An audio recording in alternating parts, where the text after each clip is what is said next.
Turudi kwenye masala yetu ya leo. Kwa hiyo mke huyu ameachwa, eda inakaribia kwisha, amepewa talaka, eda inakaribia kwisha. Mwanamume zawapewa maelekezo, wamtaka huyu mke, angalia eda imebaki wiki moja ishe, sasa wamtaka. Sasa angalia yale yote ambayo yamepelekea muachane, mmejirekebisha? Kama ndio, baki naye kwa wema, kama hapana, achana naye kwa wema.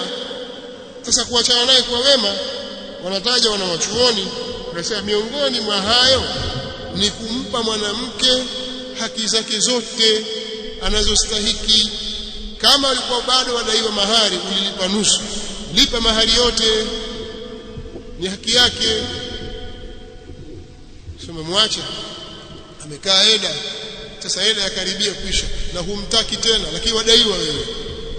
Mlipatana bwana mahari, kitanda na godoro lake, kabati kadha, dhahabu na pesa taslimu kiasi kadha, wewe ukatoa kidogo tu, mathalan kiasi fulani, hizi. Sasa umeacha, lakini eda yaisha hiyo, mpe mahari yake, mpe haki yake, pamoja na kitukia nyumba, mut'atu zawaj, mpe. Kaangalie maisha kama wewe unacho, kwa kadiri ya Allah alivyokujalia katika uwezo. Kama huna basi, lakini deni litabaki kwa deni, utadaiwa mpaka kiyama, ila akusamehe. Wa aqimu ash-shahadata lillah wa ashhidu dhawi 'adlin minkum wa aqimu ash-shahadata lillah, shuhudizeni wanaume wawili wenye uadilifu miongoni mwenu. Sasa wale wanaume watakuwa ushahidi kwamba huyu bibi huyu aliachwa huyu, kwa hiyo anastahili kuolewa, aliachwa tarehe fulani mwezi fulani mpaka mwezi fulani, eda iliisha, kwa hiyo anastahili kuolewa kwa ushahidi upo. Au hapana, hawezi kuolewa huyu kwa sababu yule bwana kweli alimwacha, lakini alimrejea, huyu bado ni mke wa mtu. Tumefahamu? Kwa sababu kuna ushahidi, na ushahidi ni watu wawili wanaume waadilifu. Tena hawa waadilifu waambie wa aqimu shahadata lillah, usimamisheni ushahidi kwa ajili ya Allah. Fanyeni hivyo kwa ajili ya kutafuta radhi na fadhila kutoka kwa Allah subhanahu wa ta'ala. Ushahidi mnaotoa fanyeni hivyo taqarruban ila Allah, kwa ajili ya kujikurubisha kwa Allah, fi iqamati ash-shahadati ala wajhiha idha massat al-hajatu ilayha. Toeni ushahidi, wekeni ushahidi au toeni ushahidi nyinyi watu kwa ajili ya kutaka kujikaribisha na Allah katika ule wakati wa kutoa ushahidi, tena utolewe kwa vile inavyotakikana pale utakapohitajika, kwa sababu kuna wakati mzozo umekuwa mkubwa kiasi ambacho lazima upatikane ushahidi. Mara nyingine kama hakuna mzozo, wala ushahidi hauhitajiki. Hataweza kuuziana mtu kitu na kitu kwa thamani kubwa kabisa, vitu vya thamani, usiweke ushahidi kama ikiwa hakuna mzozo wala haimtadhurika chochote. Lakini pakitokea shida, sasa ndio utaona thamani ya nini, ya ushahidi. Kwa hiyo sheria ikaweka taratibu hizi, endapo patatokea haja yoyote kuhitajiwa ushahidi, basi nyinyi mashahidi toeni ushahidi, usimamisheni ushahidi kwa wajihi wake kwa ajili ya Allah subhanahu wa ta'ala, min ghairi tabdilin wala taghyir. Dhalikum, hayo nyinyi mnawaambia wanaume, hayo nyinyi, sababu dhalika dhamiri ya mbali, kwa maana hayo yaliyotajwa hayo yote, dhalikum, hayo, yu'adhu bihi, anawaidhiwa kwayo, anaonywa kwayo. Mauidha hayo anapewa au anawaidhiwa, anaidhiwa kwa mawaidha hayo, kwa maelekezo hayo, man, yule ambaye kana yu'minu billahi wal yawmil akhir, anayemwamini Allah na siku ya mwisho. Kwa maana man yu'minu billahi wal yawmil akhir, mawaidha haya ndio huyo ndiye anayepewa. Ama asiyekuwa mu'min hayatamnufaisha, atapinga tu. Takuwaje ndio watu wanapinga, wanakataa. Shauri yako. Kwa nini haya wanaambiwa? Ni wale wanaomwamini Allah. Ndio maana mwanzo kabisa tukawa tumetoa ufafanuzi kuhusu sheria ya Allah subhanahu wa ta'ala na nafasi yake katika kwa wanadamu, na namna Allah subhanahu wa ta'ala alivyoweka sheria iliyo bora kabisa. Sasa waumini wanaikubali sheria na muongozo wake, wasiomwamini Allah wanapinga, wanajiita tu wao kwamba sisi Waislamu, sisi kadha, lakini hawataki maelekezo ya Allah subhanahu wa ta'ala. Kisha anasema waman yattaqillaha, na yoyote atakayemcha Allah, waman yattaqillaha, na yoyote atakayemcha Allah, yaj'al lahu makhraja, Allah atamfanyia yeye matokeo, njia ya kutokea wakati wa shida. Yani yaj'al lahu makhraja, kwa maana man yattaqillaha fima amarahu bihi wa taraka ma nahahu anhu yaj'al lahu min amrihi makhraja, Allah atamjalia katika jambo lake yeye njia ya kutokea, hata kosa mahali pa kutokea. fi dunya wal akhirah yunjihi min kulli karbin fi dunya wal akhirah, Allah atamuokoa yeye kwa kila namna ya taabu na mateso duniani na akhira, maadamu amesimamia taqwa. Hata kama watu watamcheka, watamuona ni mjinga. wayarzuquhu min haythu la yahtasib, wayarzuquhu min haythu la yahtasib, na atamruzuku yeye kwa ule upande au kwa ile namna ambayo yeye hakuidhania. Al-Imam Al-Qurtubi rahimahullahu ta'ala katika aliyosema yarzuku wa yarzuku thawaba, tampa yeye thawabu min haythu la yahtasibu, kwa upande ambao yeye haudhani. Ay yubariku lahu fima atahu, Allah atambariki yeye katika kile atakachompa. Waqala Sahl ibn Abdullah, akasema Sahl ibn Abdullah, waman yattaqillaha fi ittiba'i sunnah, na yoyote atakayemwogopa Allah katika kuifuata sunna, yaj'al lahu makhrajan min 'uqubati ahli al-bid'ah, Allah atamfanyia makhraj kumwepusha na adhabu za watu wa bid'a. Wayarzuquhu al-janna min haythu la yahtasib, na atamruzuku pepo kwa namna ambayo hata dhania. Na wengine wamekwenda kwenye maana pana zaidi kuliko hiyo.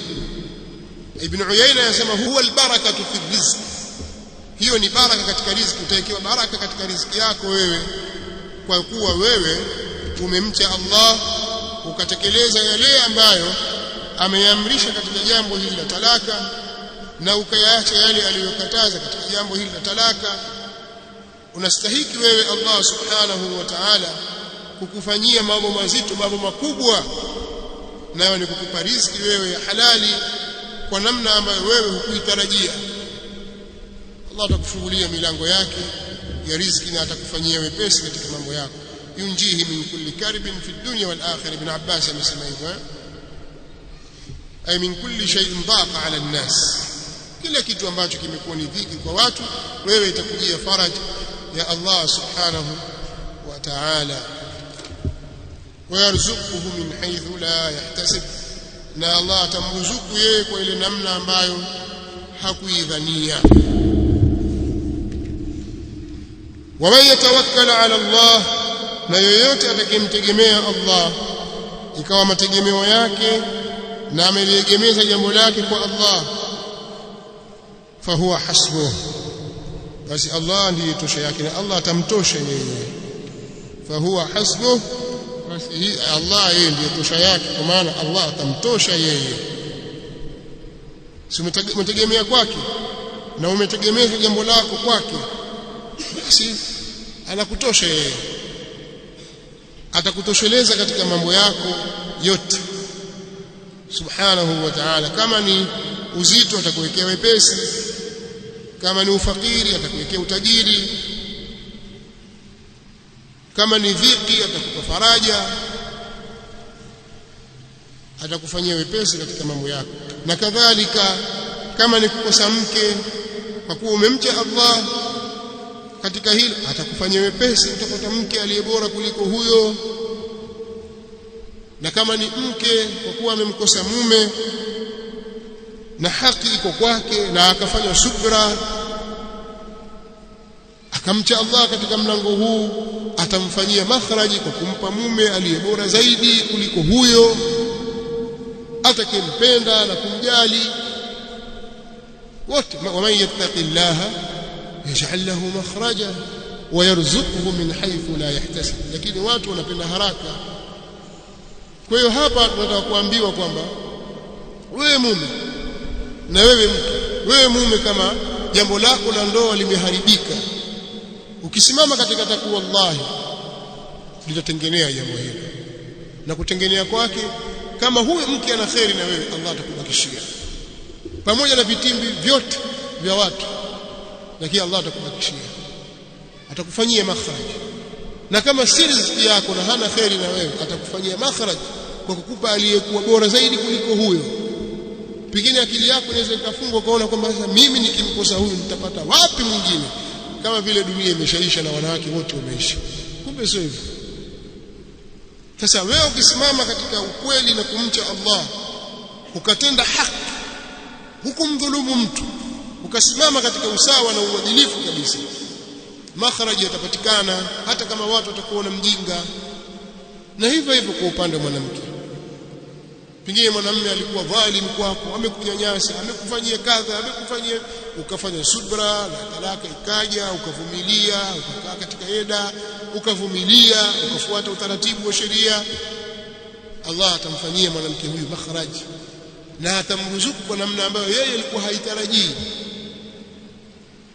Lakini siku zote sisi wengi katika watu, yanapotokea mambo kama haya ya ugomvi na uhasama wa mke na mume na ndoa yake inavurugika, kuna watu hutukia wakashangilia lile jambo, upande wa mke na upande wa mume, marafiki na jamaa, ndugu, wakaliingilia lile jambo. Shayatinul insi wal jinn, mashetani katika watu na mashetani katika majini, wakaliingilia wakaliharibu lile jambo. Hilo hutokea. Sasa wakati ule ushetani umeshtadi, mtu anaweza akaona na yeye atumie ushetani vile vile, kanifanyia hivi na mimi nitamfanyia hivi, nitamkomesha. Yesu kafanya hivi, namfurumusha leo akai pale, toke kwenye nyumba nimkomeshe. La, wewe fuata utaratibu kwamba haki yake ni hii, mpe. Huu ndio msingi wa sheria, utekeleze. Kubali kuwa mjinga, lakini ukijua kwamba man yattaqillaha yaj'al lahu makhraja, hii ni ahadi ya Allah subhanahu wa ta'ala. Hapa tunazungumzia katika jambo hili linaloelezwa hapa, jambo la ndoa na talaka, na ndio msingi wa jambo. Basi ni katika mambo yote, kila jambo ambalo wewe utalisimamia lillahi na ukamwogopa Allah ndani yake katika jambo hilo, basi haki yako haitapotea. Allah atakufanyia makhraji kwenye jambo hilo na atakuruzuku kwenye namna ambayo wewe hutarajia.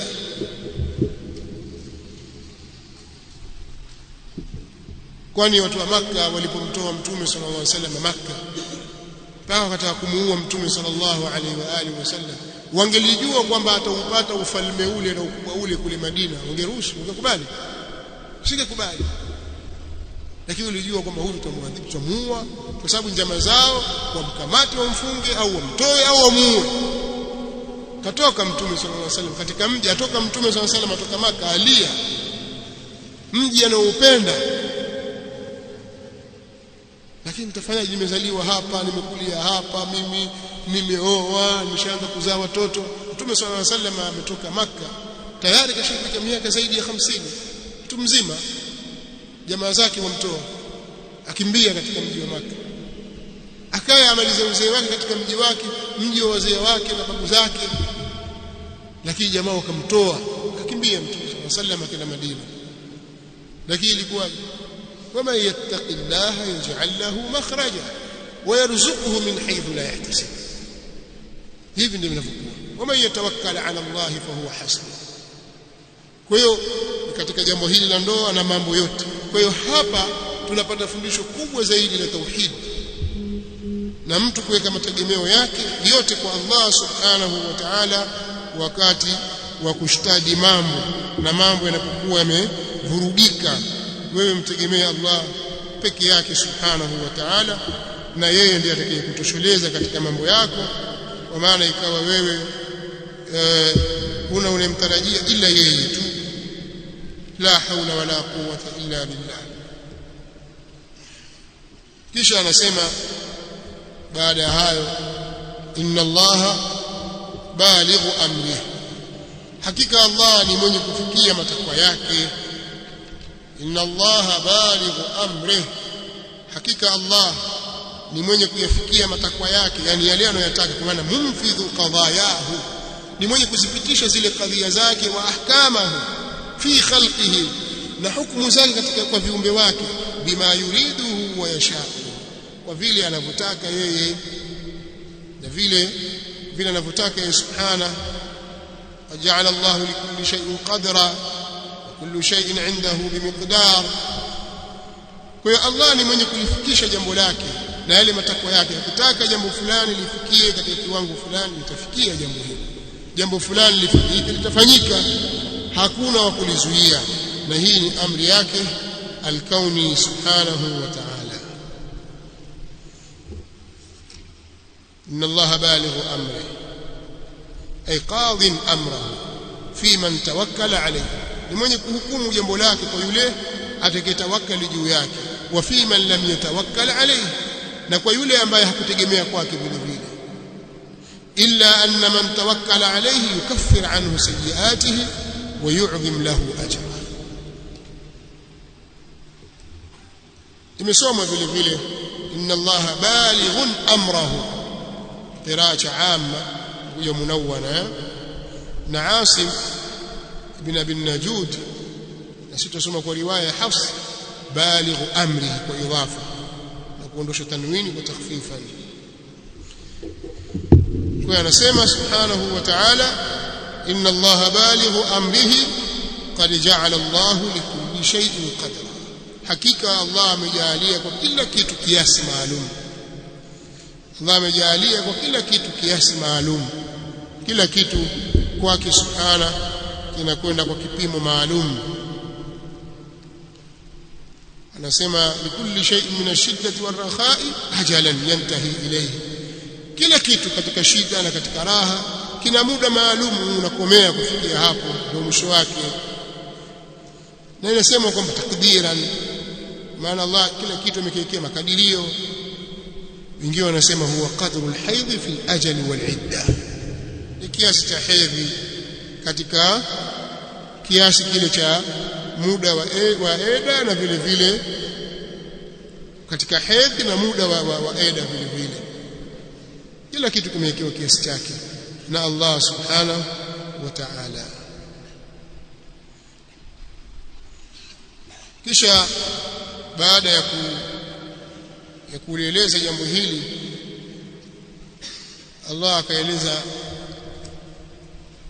akiweka wazi, akibainisha eda ya mwanamke aliyefikia ukomo wa kupata hedhi kwa sababu ya utu uzima.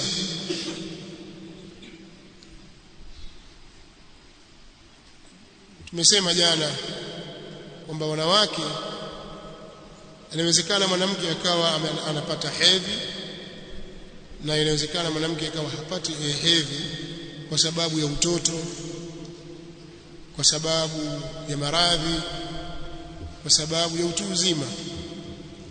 Hedhi imekoma kwa sababu ya maradhi aliyonayo, hedhi imekoma kwa sababu ya utu uzima.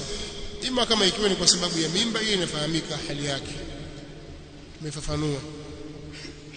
Lakini ikiwa ni kwa sababu ya utu uzima, ndio hii inayozungumziwa hapa, al-aisa, mwanamke aliyefikia ukomo. Sasa amepewa talaka mwanamke, au mwanamke mtoto mdogo. Mtu anaweza kushangaa, mtoto mdogo hajapata hedhi, itakuwaje? Katika Uislamu tunazungumzia Uislamu, hata watoto wadogo, kama vile watoto wadogo wanavyouza na kununua. Si anaweza kwenda dukani akanunua akapipi na ukamuuzia mtoto mdogo, takabarafu ukamuuzia mtoto mdogo yule. kama vile waliposamehewa katika miamala hii midogo midogo wakauza na wakanunua, basi kadhalika swala kuoa na kuolewa linawezekana likasimamiwa na wazazi wao, wakaoa au wakaolewa. Mtoto mdogo ana miaka 5, kuna huyu kijana wangu unamuozesha mapema huyu, ukalisimamia jambo lake, ukamtafutia binti mwingine ukamuozesha, na huyu wali wake akasimama, pengine huyu binti ana miaka 4 5, mkawaozesha binti zenu, yani watoto wenu, ndoa yasihi, ndoa yasihi. Au mwanamke mkubwa akaolewa na mtoto mdogo, ndoa yasihi. Wewe bibi, wewe tumekuozesha huyu mtoto fulani bin fulani, nimekubali, ndoa yasihi. Au huyu babu mtu mkubwa aozesha binti mdogo, akubali. Masala ya kuishi sasa mke na mume na wakakaa mambo ya jimai na mambo ya kinyumba kama hayo ni mambo mengine sasa. Kwa maana mtoto anaweza kuozeshwa akawa bado mdogo, alafu wazazi wake wakakaa naye mtoto wao bado hajafikia umri wa kukabidhiwa mume, akishaolewa na mume. Tumeelewana?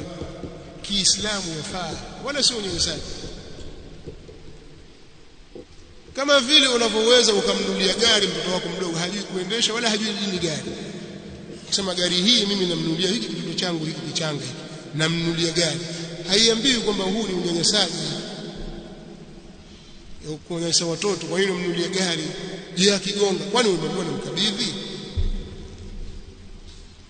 Kwani ukishanunulia gari tuliwapewa lako hili, haya mtoto mdogo wewe endesha gari hii?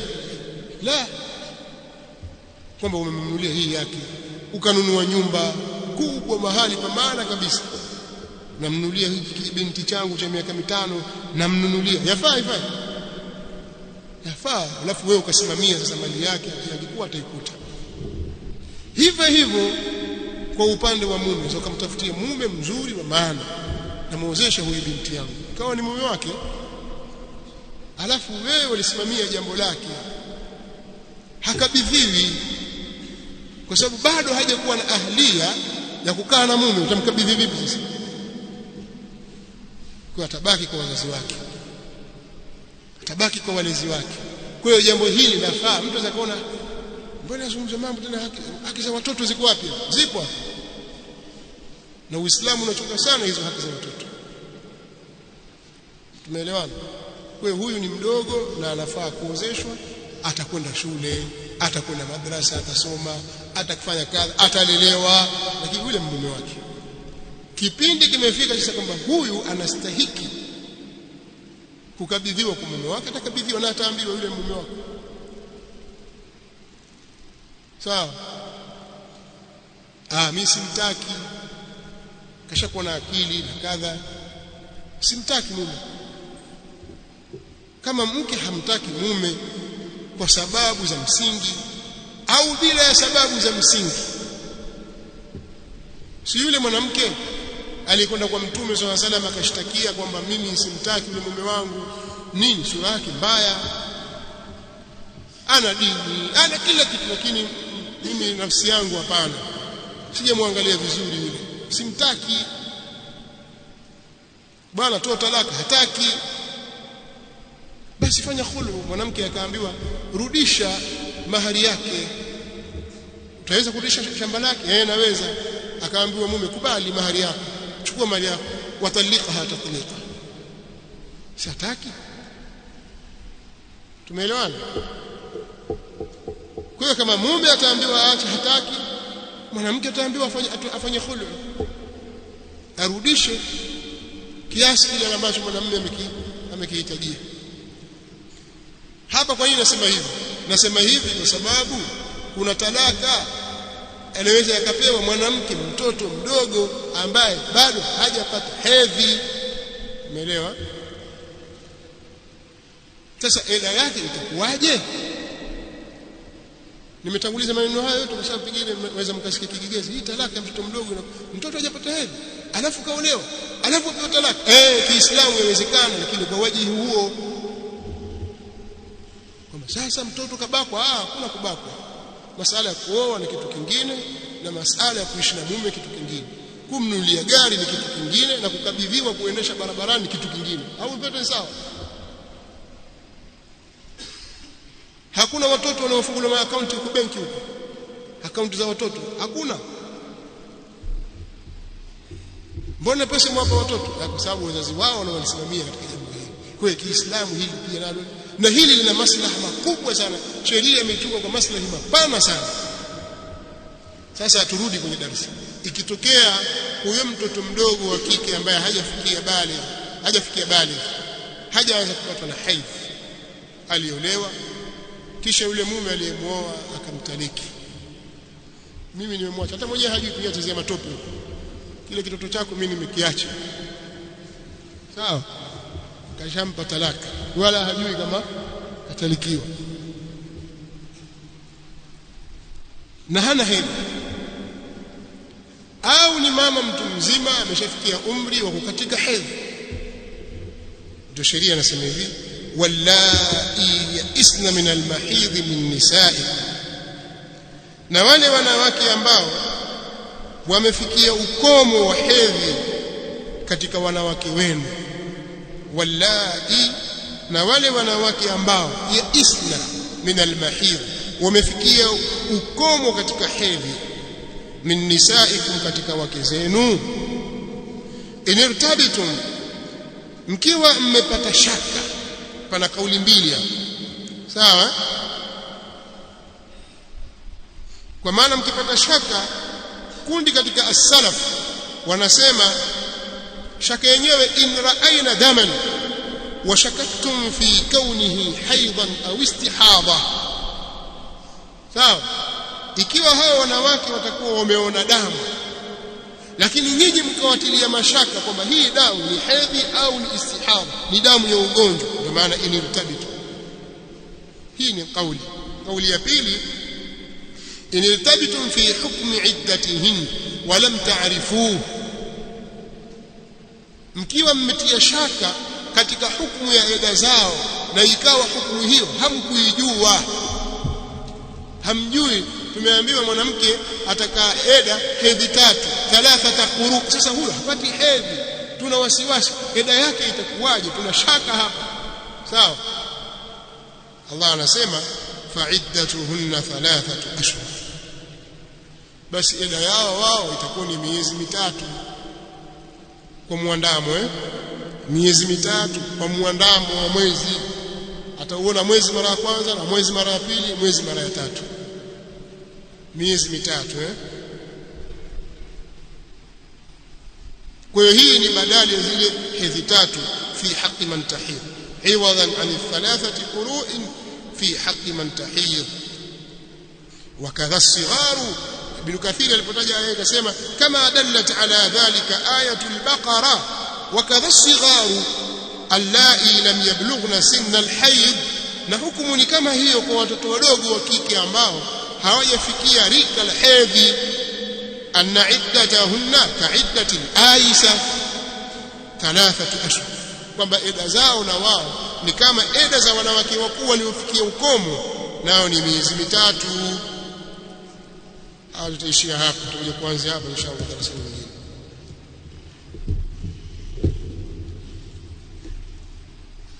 Wallai yasna min al-mahidh min nisaikum, na tumesoma walmutallaqatu yatarabbasna bi anfusihinna 3 quru, na wanawake wenye kupewa talaka, wenye kuachwa, wenye kutalikiwa watangojea kwa nafsi zao au wao wenyewe kwa hedhi 3, kwa kauli ya baadhi ya wanawachuoni hedhi 3.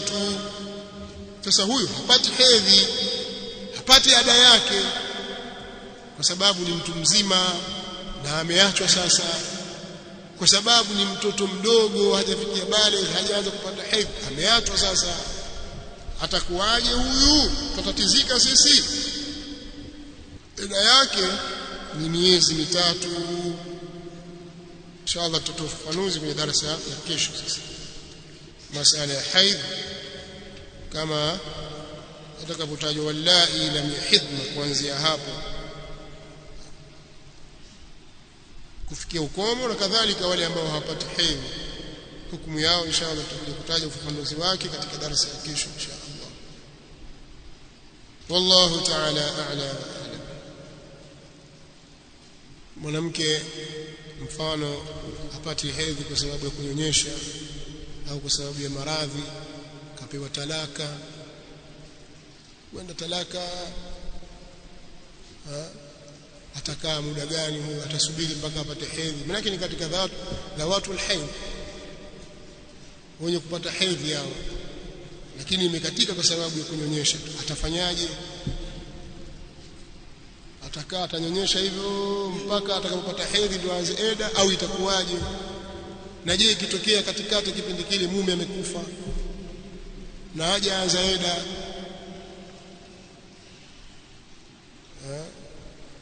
atarudi kwenye eda ya kufiwa na atarifu?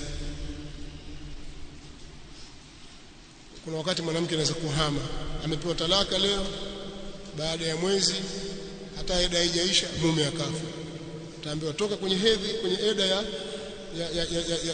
ya kuachwa, njoo kwenye eda ya kufiwa. Kama ni talaka rejea ya kwanza au ya pili, mwanamke atarifu, sababu bado ana hukumu ya mke, atapewa mirathi. Hili jambo tulizungumza kijujuu, lakini kuna mambo mengi mno yanayofungamana na hukumu za kisheria, hasa katika masala ya haid na talaka na eda, mirathi na nasabu. Kuna mambo mengi sana hapa ambayo tunatakiwa tuyajue, kwa sababu yanatutokea na sisi twafanya, alafu tuulize ushafanya mimi bwana, ulitokea hivi nikafanya hivi na hivi, eti hiyo ni sawa? Ushafanya limwacha hivyo tayari imetoka. Sasa hii ilikuwa hivi, ndio ushamwacha. Utafuta namna shekhi ya kuhalalishia. Hebu angalia kwenye vitabu, hakuna mahali unasema yafai, hamna. Utafuta shehe mwingine ende, ili mradi atafutie mtu wa kumhalalishia jambo lake lilifanya. Sasa ungeuliza kwanza, ndio dawa ya ujinga. Sasa faida ya kuhudhuria darasa na kukaa watu kwa umakini na kusikiliza mambo ya darasa ni kwamba wewe wafahamu mambo, wapata maarifa na uelewa. Huwezi kuwa sawa na yule ambaye hakai darasani.